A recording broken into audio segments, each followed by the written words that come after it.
코요테들이 우는 5월이 되면 달개비나 데이지 같은 키 큰 식물들이 작은 꽃 위로 슬금슬금 올라와 빛과 물을 훔치기 시작한다. 작은 꽃들의 목이 부러지고 꽃잎이 날아간다. 그리고 오래지 않아 땅속에 묻힌다. 그래서 오세이지 인디언들은 5월을 꽃을 죽이는 달이라고 부른다. 프랑스어로 평온한 물을 의미하는 부족명을 가진 아메리카 원주민 오세이지 부족은 기원전 700년경부터 미국 오하이오주와 미시시피강 주변에 거주하였으며 19세기까지 캔자스 주변 지역에서 위세를 떨쳤지만 북아메리카에 정착한 백인들이 원주민들을 몰아내는 과정에서 미국 정부의 이주 정책으로 오클라호마 북동부의 험준하고 황량한 땅으로 쫓겨나듯이 이주하게 됩니다. 이때까지 아무도 모르고 있었던 사실이 있었는데요. 오클라호마의 암석지대에는 미국 최대 규모의 석유가 매장되어 있었다는 것입니다. 1917년 오클라호마에선 검은 석유가 치솟았고 오세이지 부족은 벼랑간 미국에서 가장 부유한 사람들이 되었지만 이 많은 돈조차 당시의 인종차별과 잘못된 고정관념으로부터 그들을 자유롭게 만들어주지는 못했습니다. 인디언 역사상 가장 위대한 추장 중 한 명으로 불리는 오세이지의 추장 제임스 비카트가 미국 정부와 협상을 벌여 이 땅에 묻힌 석유와 가스, 석탄, 기타 광물, 오일머니에서 파생된 로열티 및 임대에 관한 모든 권리는 오세이지 부족의 것임을 공고히 하려 노력했지만 미국 신문들은 그들을 빨간 백만장자라고 조롱했고 미국 의회는 모든 부족민들이 자신의 자산을 대신 관리해줄 백인 관리자를 두어야 한다는 터무니없는 법을 만들어버립니다. 이렇게 만들어진 인디언의 후견인 제도는 당시 상황과 맞물려 악용되었는데 갖가지 방법으로 오세이지족의 재산을 노린 백인들이 끝도 없이 많아진 것입니다.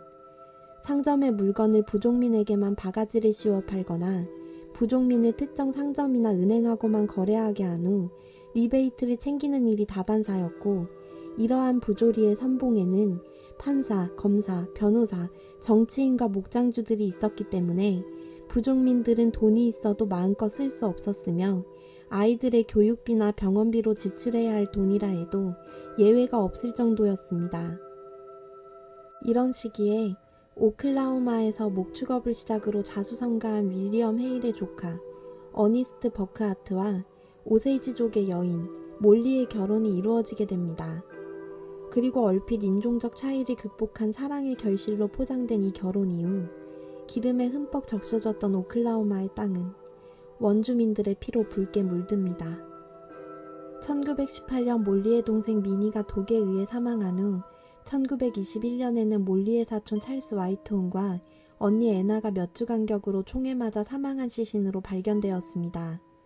이어서 같은 해 7월 몰리와 어니스트의 집에서 몰리의 어머니인 리지 또한 독에 중독되어 사망하는 비극이 벌어졌고 다음 해인 1922년에도 오세이지족 청년 윌리엄 스텝슨과 부족민 2명이 독 때문에 사망하는 사건이 연이어 발생하자 오세이지족은 인디언 아내와 결혼해 백인으로서는 드물게 신뢰할 수 있었던 석유사업가 바니 맥브라이드를 수도 워싱턴으로 보내 국가기관의 수사를 요청해보고자 하였지만 워싱턴에 간 바니는 다음날 아침 두개골이 함몰된 채 배수용 도랑에서 시신으로 발견되면서 이 또한 무산되었고 함께 사건을 돕던 변호사도 달리는 기차에서 던져지는 일까지 벌어져 이들을 도우려는 사람은 백인조차 안전하지 않다는 사실만 확인되었을 뿐 이후 1923년 부족민 조 그레이호스와 애나 샌드포드의 시신이 발견된 것을 시작으로 몰리의 또 다른 사촌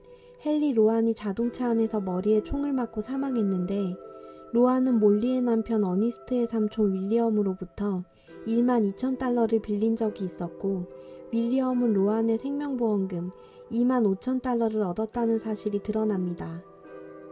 결정적으로 1923년 3월 10일 새벽 2시 몰리의 하나 남은 자매였던 리타의 집에 폭탄이 터지면서 리타와 백인 하녀 네티가 즉사하고 심각한 부상으로 병원에 옮겨진 리타의 남편 빌 스미스가 죽기 직전 집을 폭파한 범인들이 바로 윌리엄 헤일과 그의 조카 어니스트인 것 같다는 증언을 남긴 채 사망하였습니다. 부족민들은 극도의 불안에 떨고 있었고 1923년 인디언 사무국 국장이 미국 연방수사국에 이 사건의 조사를 요청하게 됩니다. 세 달 후인 6월 28일 독이 든 위스키를 마시고 병원에 실려간 부족민 조지 비카트 또한 변호사에게 윌리엄 헤일과 어니스트가 수상하다고 말한 뒤 집에 가던 길에 실종된 후 두개골이 박살난 채 사망한 시신으로 철도 옆에서 발견되어 결국 이 연쇄살인 사건을 외면할 수 없었던 존 에드거 후버 국장의 연방수사국은 5명의 수사관들을 오클라호마에 보냈으며 유능한 수사관인 톰 화이트의 지휘 아래 수사관들은 윌리엄 헤일이 몰리 가족의 석유 매장지 상속권을 노리고 자신의 조카 어니스트와 몰리를 의도적으로 결혼시킨 뒤 각종 방법을 동원하여 몰리 가족과 부족민들을 살해해 상속권을 얻어낸 것을 밝혀내어 그동안 많은 자본으로 오세이지 1세의 왕으로 불렸던 윌리엄 헤일과 어니스트 버크하트를 기소하는 데에 성공했으며 1925년 드디어 미국 의회는 오세이지 부족민이 아닌 다른 사람이 석유 매장지를 상속받을 수 없다는 법을 제정하게 됩니다. 살아남은 몰리는 수사관들에게 구출되었을 때 인슐린 처방을 핑계로 한 독에 중독되어 죽어가고 있었지만 기적적으로 회복되었고 후견인 제도의 종지부를 찍기 위해 투쟁한 끝에 1931년 법원으로부터 몰리가 더 이상 정부의 피후견인이 아니라는 판결을 얻어낸 후 44살에서야 비로소 자신이 가진 돈을 마음대로 쓸 수 있었으며 몰리의 상속권은 몰리와 재혼한 남편과의 사이에서 태어난 자녀들이 정상적으로 가질 수 있게 되었습니다. 한편 종신형을 선고받고 감옥에 갇혔던 윌리엄과 어니스트는 훗날 가석방되었으며 20년을 복역한 뒤 석방된 헤일은 1962년에 아리조나 요양소에서 어니스트는 출소 후에도 강도짓을 하다가 다시 한번 잡혀 들어간 후 출소에 주급 75달러를 받으며 양치기로 일하는 궁핍한 삶을 연명하다가 1986년 오세이지 카운티 외곽에 쥐가 들끓는 더러운 트레일러에서 죽었다고 합니다.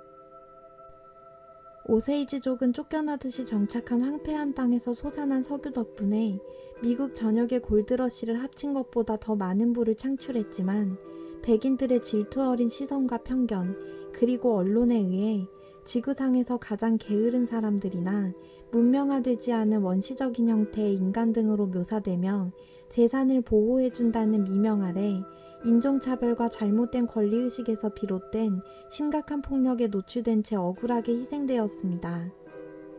이 사건의 범인은 윌리엄 헤일과 어니스트 버크하트였지만 당시 수사당국의 조사 결과 그들의 뒤에는 독극물 투여를 모른 척한 의사, 총상을 보고도 일부러 지나친 장의사와 수사를 미뤘던 법관 등 침묵 속에 연루되어 있는 수많은 사람들이 있었다고 합니다. 인디언 여성들의 재산을 노리고 달콤한 말을 속삭이며 그녀들을 죽음으로 몰아간 백인 남성들. 그들이야말로 문명이라는 양의 탈을 쓴 교활하고 야만적인 늑대들이 아니었을까요? 이토록 잔혹한 인디언에 대한 핍박과 차별의 모든 역사 자료는 지금도 오클라호마 오세이지 네이션 박물관에 그대로 남아 있습니다. 오세이지족에게 도래한 석유의 저주, 공포정치 등으로 소개되었지만 다른 인디언 학살에 비해 생소했던 이 사건은 데이비드 그랜의 2017년 논픽션 소설을 원작으로 한 레오나르도 디카프리오 주연의 영화 플라워 킬링 문이 2023년에 개봉하면서 비로소 많은 사람들에게 알려지게 되었습니다. 소스필드의 영상을 재미있게 시청하셨다면 구독과 좋아요를 눌러주세요. 여러분들의 구독과 좋아요는 소스필드 채널이 세상에 더 많은 사건과 진실을 전할 수 있는 원동력이 됩니다.